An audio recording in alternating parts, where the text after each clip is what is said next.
I remember Lake George as a young child actually boating up the lake, coming up to visit.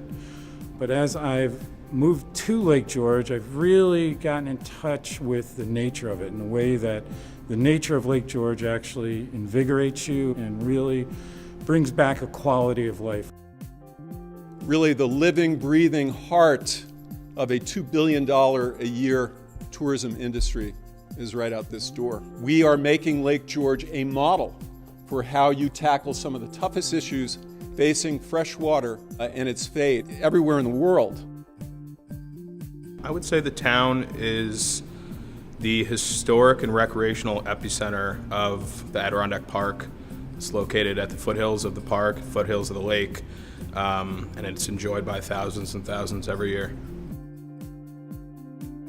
Any type of human activity and development and living will create wastewater, and it's part of our culture. To protect our resources, we really need to take that into account so that we can allow development to occur and live in these beautiful areas and enjoy them, but reduce what our actual impact is.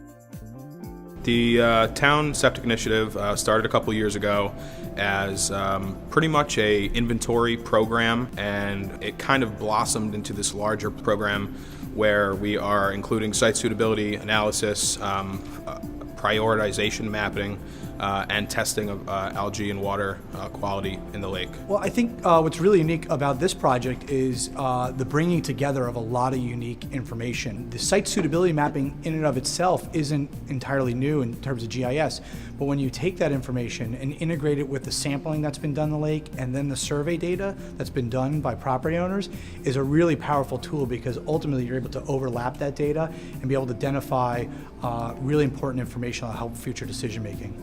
Visually, when you take all this information that we know, but you can actually visualize that and show where it's creating problems and impacts to the lake, and that will really catalyze people to want to help solve this problem. With our ongoing relationship with the Fund for Lake George and the Lake George Waterkeeper, the fund stepped up, said they would provide some seed money to get that thing started. Shortly after we got that money, we received a grant. We partnered again with the fund, the culmination of which was today's Dog and Pony Show. Let's talk about septic systems in Lake George. It's the elephant in the room, the elephant in the basin. We all know about the problems. We know they're out there.